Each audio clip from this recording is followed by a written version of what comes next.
There is this debate online about whether or not investors should have the S&P 500 ETF or the MSCI World ETF in their portfolios. In this video, I'll let you know what conclusion I've come to myself over time. I'm Susie, I'm American, and I've been living in France for over 15 years now. I invest in real estate, but I also invest in the market as well. In fact, I opened my first Vanguard accounts around 2003 when I was still living in the States. And then I kind of forgot about them for about 15 years. I started to get interested again in investing about 5 years ago, around the time I turned 40. And so if you're interested, I could do another video about how my Vanguard funds have performed in the 20 years since I opened them, considering I didn't really touch them for a long time. And then also I was thinking it would be interesting to do a video about the difference between French culture versus American culture in terms of appetite for risk. Let me know if you'd be interested in those topics, and I'll try to do videos on those in the future. But today our subject is S&P 500 versus MSCI World ETFs. ETFs are readily and cheaply available to us here in France, and we have access to them through different types of accounts. So, for example, I invest in ETFs through my PEA, Plan d'épargne en action, which is kind of tax-advantaged stock market investing account. My husband invests in ETFs through his PER, Plan d'épargne retraite. So that's kind of like a tax-advantaged retirement account. And we invest for our kids. We invest in ETFs for our kids via their assurance vie, which is different than like life insurance that we would think of it as in the States. It's more like a multifaceted savings and investing account that we have set up for each of our kids. And you can also invest in them through your CTO compte titre ordinaire, which is kind of like a taxable brokerage account. So there are lots of different ways to invest in ETFs, but depending on where and how, you might be charged different fees. So just be really careful for that. But today we're just going to take a look at two of the most popular ETFs, the S&P 500 ETF and the MSCI World ETF.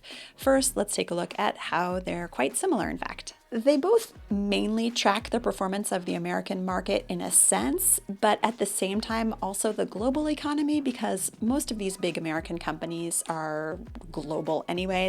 They may be based in the US, they may be traded on the American market, but they do a lot of their business outside of the US. For example, Apple, which is the company that's in terms of value, it's number 2 in the world right now. They do 41% of their business in the US, but 59% of their business abroad. And Apple is a big component in both of these ETFs. Apple makes up 4.55% of the MSCI World ETF and 6.52% of the S&P 500 ETF as of today. In terms of costs for us, the investors, both of these ETFs are relatively affordable in terms of operating costs. For example, this new iShares MSCI World ETF has an expense ratio of 0.25%, meaning that if you have 10,000 euros invested in it, you'll pay BlackRock 25 euros a year for their services, versus this BNP Paribas S&P 500 ETF, which has an expense ratio of 0.15%. Compared to the average cost of actively managed funds, these expense ratios are quite low. Compared to what I pay for my Vanguard VTSAX fund, which has a 0.04% expense ratio, or for those of you who have access to those free Fidelity ETFs, you might get the impression that we're getting ripped off over here, but no, rest assured. These expense ratios for the S&P 500 ETF and for the MSCI World ETF are still quite reasonable, considering that many people, if they are invested at all, are still investing via actively managed funds, which have much higher fees. Okay, so in terms of similarities, they both largely cover the American market and they have relatively low fees. Fine.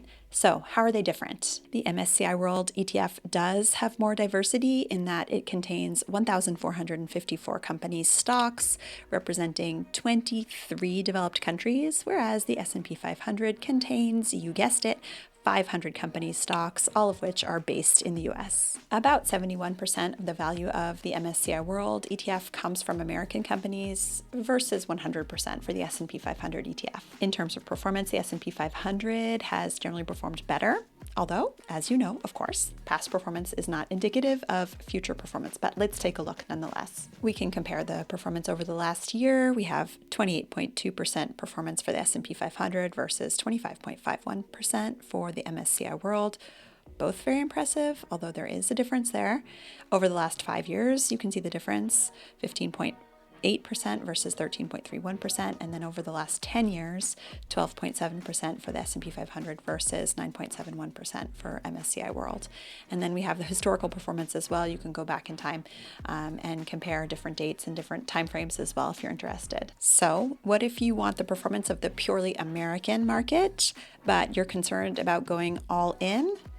This is why I invest in both. Everyone who I've heard that talks about this choice online, on YouTube and on podcasts, makes it sound like investors must choose between the S&P 500 or MSCI World ETF. They make it sound like it's a choice between A or B, and that you must choose only one. But for me, it's a false dichotomy. I think that you can have both, that there's no reason for you to feel any pressure to just choose one. Both of these ETFs are perfectly reasonable and they're affordable. And I don't think that there's any reason to try to push people to make a choice when it's not necessary. It makes investing seem somehow scarier or more complicated to try to push people in one direction or just to make a decision themselves, when in fact sometimes they might not feel ready or able to make a choice. But there's no need to make a choice. You can have both. I watch a lot of YouTube videos about personal finance, and I listen to a lot of podcasts about personal finance. I like the videos where you have an expert who is critiquing someone's investment portfolio. But I've noticed that there's often this knee-jerk reaction every time an investor has both the S&P 500 ETF and the MSCI World ETF, that the expert often says, oh, but there's too much overlap here. And in the past couple months, I've started to sort of like mentally push back and think, well, but who cares? Like, it's not a big deal if you have overlap, especially if it's someone's, intentional choice and they recognize and that they know that they have overlap. It's not a big deal. The other argument that I've heard against having both of these is that it creates an extra line in your account. But again, for me, this is not necessarily a valid argument because lines are inevitable. If you're diversified and you're investing in lots of different things, you will have different lines in your account. And that's okay. I mean, you don't want to have hundreds of them. I can see in that case how it could get too confusing. But if you have a reasonable number of lines in your account, I still think that, it's not necessarily like information overload for us. And then I was trying to think, like, what could the other critiques be for having both of these ETFs in your investment portfolio? And I thought maybe experts think that investors think that they are somehow overly diversified or something if they have both, but you are diversified if you have one or the other of these. And that's great. You want to be diversified. Instead of picking, 5 stocks, individual stocks, here you have a whole panel of hundreds of different companies that you're investing in, which I think is great. So again, I don't get it. I don't understand the argument that you have to choose one over the other. Feeling like I had to adhere to this conventional wisdom started to stress me out more and more, because from the beginning I invested in both, and because I saw the advantages to both of them. And so as time went by, I had more and more invested in both. But as time went by, I heard this message more and more that I had to pick just one. But I was really stressed about having to make a decision. I knew that it would be relatively expensive. There are fees involved. And I also knew that if I had to force myself to pick one, I would have FOMO, that I would always be comparing the two, and that I would always be thinking that I made the wrong choice. It's kind of like, when you change lines in the supermarket and then you're comparing the line that you just left to see how fast it is compared to the one that you just left it for. That always happens to me, and I'm always second guessing myself. And here I attributed it to being like a not an expert investor.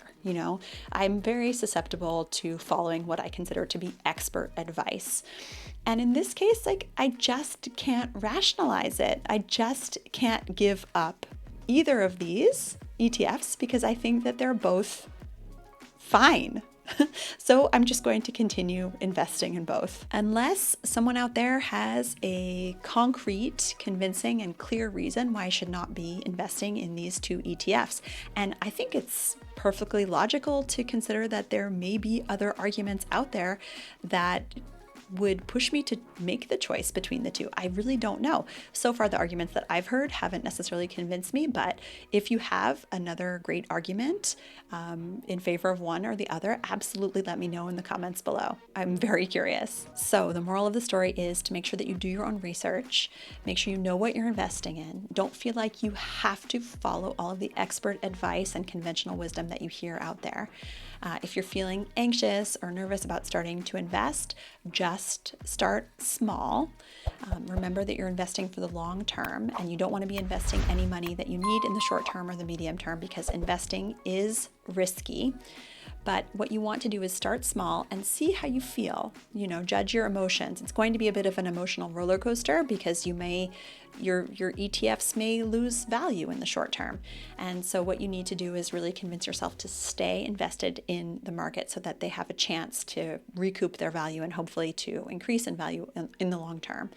And so with that, hopefully, that experience, you'll develop the confidence that you need to continue investing so that you can take advantage of the market growth over the long term. I was really happy to talk about this and to hash out my thoughts in the video today because unfortunately in my real life I don't have a lot of people in my entourage who are passionate about investing the way I am.